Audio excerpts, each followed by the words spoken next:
बच्चों last turn पर हम लोगों ने बायोटेक्नोलॉजी जैव प्रौद्योगिकी पढ़ा था।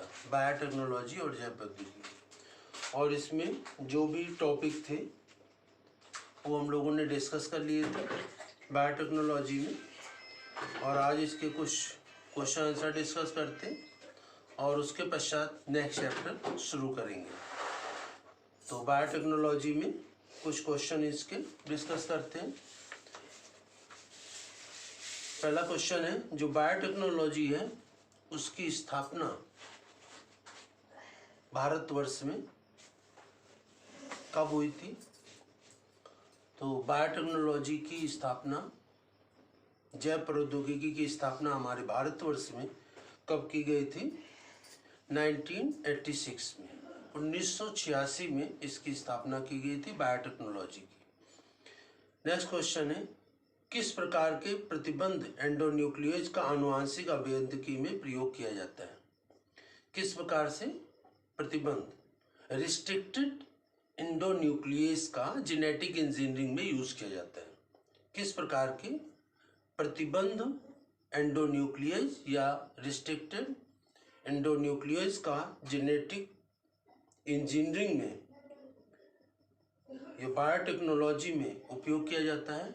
तो टाइप सेकंड का यूज किया जाता है। टाइप सेकंड का, रिस्ट्रिक्टेड एंडोन्यूक्लियस टाइप सेकंड का यूज किया जाता है। नेक्स्ट क्वेश्चन है, टाइप सेकंड एंडोन्यूक्लियस एंजाइम की क्रियाशीलता के लिए आवश्यक होती है। तो जो टाइप सेकंड एंडोन्यूक्लियस एंजाइम होता है उसकी एक्टिविटी के लिए, उसकी सक्रियता के लिए कौन, जो एंजाइम की सक्रियता होती है उसके लिए क्या जरूरी होता है? कौन सा आयन इसमें सहयोग करता है? तो कौन सा आयन इसमें सहयोग करता है? मैग्नीशियम, Mg डबल प्लस या मैग्नीशियम आयन इसमें सहयोग करता है। नेक्स्ट क्वेश्चन है, प्रथम परिवर्तित क्लोनिंग संवाहक कौन था? फर्स्ट जो क्लोनिंग वेक्टर है, फर्स्ट क्लोनिंग वेक्टर कौन सा था? तो फर्स्ट क्लोनिंग वेक्टर कौन कौन से थे इसमें? टेट्रासाइक्लिन, ये फर्स्ट क्लोनिंग वेक्टर जो थे वो PBr 322। हम लोगों ने इसको पढ़ा था, शायद आपको ध्यान हो कि जो क्लोनिंग वेक्टर आर्टिफिशियल बनाया गया था, आर्टिफिशियल क्लोनिंग वेक्टर, वो था PBr 322। इसको हम लोगों ने एक टर्न पर डिस्कस किया था। तो जो फर्स्ट क्लोनिंग वेक्टर बनाया गया था सिंथेटिक आर्टिफिशियल, तो वो था PBr 322।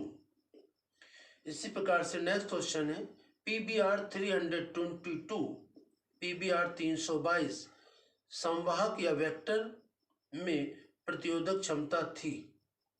मतलब कि जो PBr 322 वेक्टर था इसमें प्रतिरोधक क्षमता थी। कैसी, किसके लिए? टेट्रासाइक्लिन के लिए या एम्पिसिलिन के लिए, या उपयुक्त दोनों के लिए, या उसमें किसी के लिए नहीं। तो ये PBr 302 जो वेक्टर है इसमें किससे लड़ने की क्षमता थी, किससे प्रतिरोधक क्षमता थी? तो इसमें टेट्रासाइक्लिन और एम्पिसिलिन दोनों से की प्रतिरोधक क्षमता थी। ठीक है ना, PBr 322। इसके बाद नेक्स्ट क्वेश्चन है, जंतु कोशिकाओं में क्लोनिंग के लिए उपयुक्त संवाहक है? जंतु कोशिकाओं में, एनिमल सेल में क्लोनिंग के लिए कौन सा वेक्टर या संवाहक है जंतु कोशिकाओं के लिए सही और अच्छा? तो वो कौन सा है एनिमल सेल के लिए? SV40, SV40।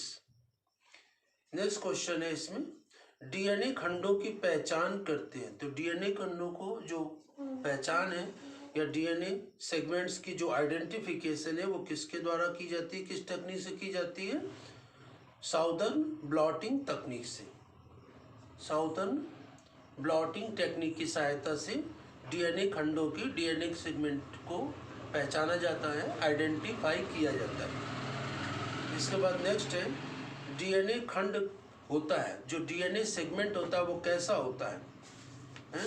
उस पर चार्ज कैसा होता है डीएनए खंड पर? तो डीएनए खंडों पर ऋण आवेशित होते हैं, निगेटिव चार्ज होता है। तो डीएनए खंडों पर निगेटिव चार्ज होता है। अगला क्वेश्चन है पॉलीमरेज श्रृंखला अभिक्रिया की खोज, पॉलीमरेज चेन रिएक्शन। हमने लास्ट टर्म पे हम लोगों ने पढ़ा था पीसीआर या पॉलीमरेज चेन रिएक्शन। तो पॉलीमरेज चेन रिएक्शन की खोज, इसकी डिस्कवरी किसने की थी? तो इसकी डिस्कवरी कैरी मुलिस ने की थी, ठीक है ना। पॉलीमरेज श्रृंखला अभिक्रिया या पॉलीमरेज चेन रिएक्शन की डिस्कवरी या खोज किसने की थी? कैरी मुलिस ने की थी। अगला क्वेश्चन है प्लाज्मिड निम्नलिखित में से किन कोशिकाओं में पाए जाते हैं? प्लाज्मिड्स। तो प्लाज्मिड भी ये क्या होता है? बैक्टीरिया के अंदर पाया जाने वाला एक्स्ट्रा जेनेटिक मटेरियल होता है। तो ये प्लाज्मिड किन कोशिकाओं में पाए जाते हैं? तो हम लोगों ने पढ़ लिया है, बता दिया था पहले। प्लाज्मिड बैक्टीरिया के अंदर पाया जाता है। प्लाज्मिड क्या होता है? एक्स्ट्रा जेनेटिक मटेरियल होता है, मतलब कि जो उसमें कैरेक्टर्स को ट्रांसफर करने का काम बैक्टीरिया में करते हैं वो उससे ये अलग होता है, इसका कोई मतलब नहीं होता।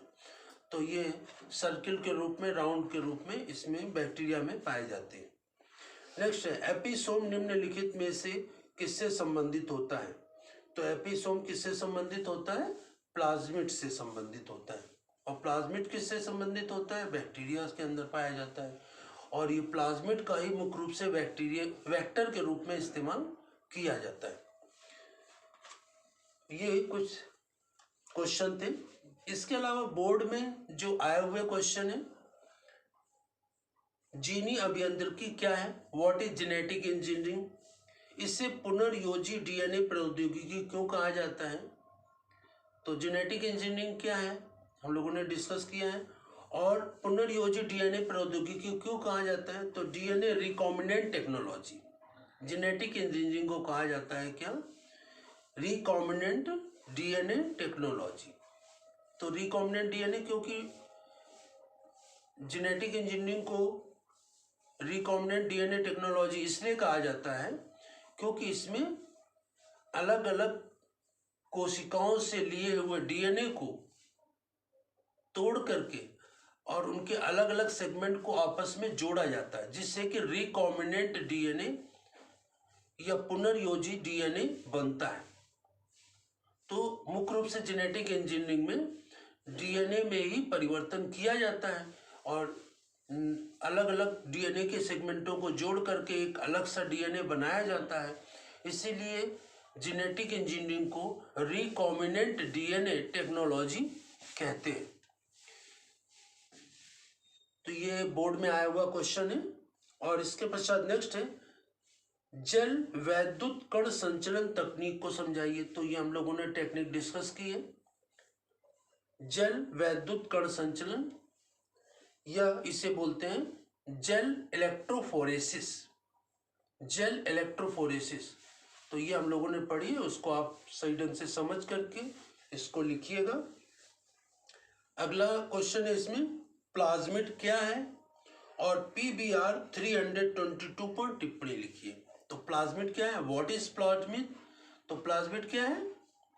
प्लाज्मिड एक एक्स्ट्रा जेनेटिक मटेरियल है जो जीवाणुओं में, बैक्टीरिया में होता है और इसका उपयोग एज ए वेक्टर किया जाता है, संवाहक के रूप में किया जाता है। डीएनए को एक जगह से, एक कोशिका से दूसरी कोशिका में पहुंचाने का कार्य किया जाता है। PBR 322 ये हम लोगों ने डिस्कस किया है। ये पहला सिंथेटिक वेक्टर या संवाहक बनाया गया, तो उसको आप पढ़िएगा, लिखिएगा। इसका स्ट्रक्चर भी मैंने बताया था, समझाया था। और इसके पश्चात अगला क्वेश्चन है पुनर्योगज डीएनए तकनीक से आप क्या समझते हैं? इसका चिकित्सा में क्या उपयोग है? तो बायोटेक्नोलॉजी का क्या क्या उपयोग है वो आप लिखेंगे, वो हम लोगों ने डिस्कस किया है। इसका किस क्षेत्र में क्या यूज होता है। और पुनर्योगज डीएनए, रिकॉम्बिनेंट डीएनए टेक्नोलॉजी, प्रतिबंधित एंजाइम क्या है, इसका कार्य लिखे। तो रिस्ट्रिक्टेड एंजाइम डीएनए को काटने के लिए इस्तेमाल किया जाता है। तो बायोटेक्नोलॉजी में दो ही एंजाइम मुख्य हैं। नंबर 1 रिस्ट्रिक्टेड एंडोन्यूक्लियस जो डीएनए को काटता है, और लाइगेज एंजाइम डीएनए को जोड़ता है। तो ये दो एंजाइम मुख्य है।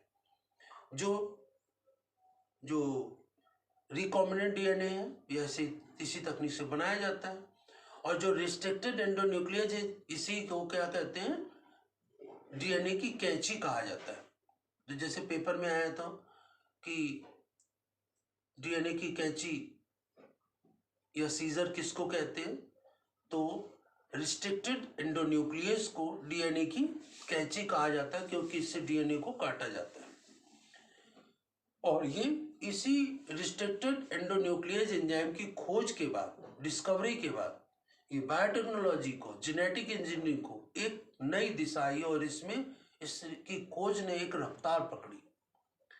तो इस प्रकार से रिस्ट्रिक्टेड एंडोन्यूक्लियस क्या होते हैं, डीएनए की कैंची कहे जाते हैं। तो इस प्रकार से ये जो क्वेश्चन बोर्ड में आए हुए हैं उसको, क्वेश्चनों को हम लोगों ने डिस्कस कर लिया। और इसमें जो बायोटेक्नोलॉजी के 2 चैप्टर हैं, एक चैप्टर तो था इसमें बायोटेक्नोलॉजी के प्रिंसिपल और टेक्निक्स का, और दूसरा चैप्टर था इसमें इसके उपयोगों का, कि बायोटेक्नोलॉजी का उपयोग किसमें किसमें किया जाता है। तो जो जैव प्रौद्योगिकी का और उसके उपयोग है, यूजेस हैं, तो उसके भी कुछ क्वेश्चन है इसमें। जैसे कि इंसुलिन की ए और बी श्रृंखलाएं किस बंध के द्वारा जुड़ी होती हैं। इंसुलिन जैसे कैसे बनाया जाता है, तो इंसुलिन जो बनाया जाता है उसमें जो ए और बी चेन होती, श्रृंखलाएं होती, वो आपस में किससे जुड़ी होती हैं, तो डाइसल्फाइड बॉन्ड के द्वारा जुड़ी होती हैं। डाइसल्फाइड बॉन्ड के द्वारा इंसुलिन की चेन ए और बी आपस में जुड़ी होती है। नेक्स्ट क्वेश्चन है, रिवर्स ट्रांसक्रिप्टेज द्वारा बनाया डीएनए क्या कहलाता है। रिवर्स ट्रांसक्रिप्टेज द्वारा जो डीएनए बनाया जाता है वो क्या कहलाता है, तो वो cDNA कहलाता है, cDNA। गोल्डन राइस किससे समृद्ध है, तो गोल्डन राइस किससे संबद्ध होता है, बीटा कैरोटीन से, बीटा कैरोटीन से। एडीए एंजाइम किस तंत्र को प्रभावित करता है, एडीए जो एंजाइम्स होता है वो किस सिस्टम को इफेक्ट करता है, तो वो प्रतिरक्षी तंत्र को, जो हमारा इम्यून सिस्टम होता है, उसको प्रभावित करता है। नेक्स्ट है, एम्फीसीमा के उपचार में प्रयुक्त होता है। एम्फीसीमा जो एक रोग है उसकी जो ट्रीटमेंट है, उसका उपचार है, उसमें किसका उपयोग किया जाता है, तो उसमें अल्फा फर्स्ट एंटीट्रिप्सिन का उपयोग किया जाता है। अल्फा फर्स्ट एंटीट्रिप्सिन का उपयोग किया जाता है। नेक्स्ट क्वेश्चन है, जीईएसी का क्या अर्थ है, जीईएसी, तो जीईएसी का अर्थ है genetic engineering approval committee. Genetic engineering approval committee को जीईएसी कहते हैं। नेक्स्ट है, बीटा विष उत्पन्न करने वाले जीवाणु किस आकार का होता है, तो बीटा विष उत्पन्न करने वाले जीवाणु किस आकार के होते हैं, ये छड़ के आकार के होते हैं। और छड़ के जो आकार के बैक्टीरिया होते हैं उनको बेसिलस बैक्टीरिया भी कहा जाता है। नेक्स्ट है इसमें, रोजी नाम किस प्रकार के जंतु को दिया जाता है, रोजी नाम किस प्रकार के जंतु को दिया जाता है, तो ट्रांसजीनिक गाय को रोजी नाम दिया जाता है।